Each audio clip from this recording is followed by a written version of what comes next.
Hello guys, ഞാൻ എൻ്റെ ജീവിതത്തിൽ ഇതുവരെ കറികളൊന്നും ഉണ്ടാക്കിയിട്ടില്ല. ഇന്നാണ് ഇവിടെ കഴിക്കാൻ ചപ്പാത്തിയാണ്.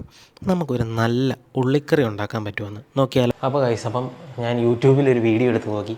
അപ്പോൾ അത് വെച്ചിട്ട് അതിലാ ചേച്ചി പറയുന്നത് 3 സവോള അരിയാനാണ്. അപ്പോൾ ഞാൻ സവോള ആയിരുന്നു കാണിക്കാം. ഗൈസ്, ആ ചേച്ചി പറഞ്ഞ പോലെ നമ്മൾ 3 സവോള എടുത്തിട്ടുണ്ട്.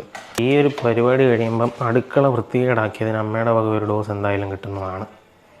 3 സവോള ഇങ്ങനെ തന്നെ അരിഞ്ഞ് സെറ്റപ്പാക്കി. ഇനി അരിയാനുള്ള 3 തക്കാളി എടുത്തു. ഇനി നമുക്ക് യൂട്യൂബ് മാജിക് കാണിക്കാം. അപ്പോൾ അത് അരിഞ്ഞ് വൃത്തിയാക്കി വെച്ച് ഗൈസ്.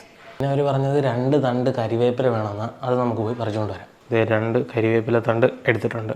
നിങ്ങൾ ഈ ബാക്ക്ഗ്രൗണ്ടിൽ കാണുന്ന സാധനം കണ്ടോ, ഈ മഞ്ഞ കവർ, അത് വെളിച്ചെണ്ണ മേടിച്ചതിൻ്റെ കവർ തിരിച്ചു വെച്ചിരിക്കുന്നതാണ്. Maximum utility. ഇപ്പോഴത്തെ വെളിച്ചെണ്ണയുടെ വില അറിയാമല്ലോ. സ്വർണ്ണത്തിനേക്കാളും വിലയുള്ള വെളിച്ചെണ്ണ കുറച്ച് വെച്ചു ഊരി ഇതിനകത്തോട്ട് ഫ്ലങ് ഇട്ടോ. സവോള കൂടെ ഇട്ടിട്ട് കാണിക്കാം.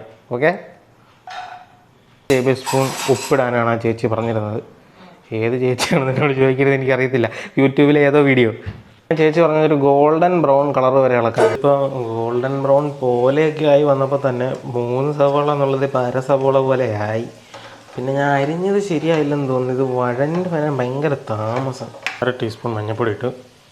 2.5 ടീസ്പൂൺ മുളകിടാനാണ് പറഞ്ഞപ്പോൾ എരിവ് കുറഞ്ഞപ്പോൾ കാശ്മീരി ചില്ലി പൗഡർ കുറച്ചങ്ങിട്ട്. ചേച്ചിയുടെ കണക്കിന് കുരുമുളക് പൊടി ഇടേണ്ട, അതിവിടെ ഇല്ല. അതുകൊണ്ട് ഞാൻ കുറച്ച് സാധാ മുളക് പൊടി അങ്ങിട്ട്. ഇവിടെ കുരുമുളക് പൊടി ഉണ്ടായിരുന്നു. മെയിൻ കുക്കിനെ വിളിച്ചപ്പോൾ കിട്ടി സാധനം. അപ്പോൾ കുറച്ച് കുരുമുളക് പൊടി ഇട്ട്. അപ്പം കുറച്ചും കൂടി ഇട്ട്. ഇനി എന്നാ മറ്റേ പെരിഞ്ജീരകം പൊടിയും എനിക്ക് കണ്ടാൽ തിരിച്ചറിയത്തില്ല. അതുകൊണ്ട് ഞാൻ മെയിൻ കുക്കിനെ ഇറക്കി. മെയിൻ കുക്ക് കാണിക്കൂ. എന്നിട്ട് ഇത് ഇട്, കുറച്ചിട്. ഓക്കെ, മെയിൻ കുക്കിനെ കൊണ്ട് നമ്മൾ പെരിഞ്ജീരകം പൊടി ഇടിച്ചു.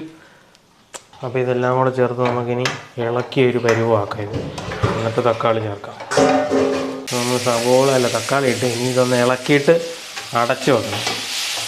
കുറച്ച് വെള്ളം കൂടെ ചേർത്ത് അതിനകത്തോട്ട് ഇനി നമ്മളിതൊന്ന് അടച്ച് വെച്ചു. ഇനി കുറച്ച് കഴിഞ്ഞ് നോക്കാം. തക്കാളിയൊക്കെ അത്യാവശ്യം വെന്തെന്നുണ്ട്, എല്ലാം നല്ലതായിട്ട് ഉടയുന്നുണ്ട്. നല്ല കുറുകി വന്നിട്ടുണ്ട്. എന്നാ പറയാനാവേ, സെറ്റായി ഗൈസ്. എല്ലാം സെറ്റായിട്ടുണ്ട്. ഇനി നമുക്ക് അമ്മയെ കൊണ്ടൊന്ന് ടേസ്റ്റ് ചെയ്യിപ്പിച്ച് നോക്കാം എങ്ങനെയുണ്ടെന്ന് അറിയാം. ഗൈസ്, ഇവിടെ ചപ്പാത്തി ഉണ്ട്. നമ്മൾ കുറച്ച് കറി അങ്ങ് എടുക്കുന്നു. ഇതെങ്ങനെയുണ്ട് ടേസ്റ്റ് ചെയ്ത് നോക്കിയിട്ട് പറ.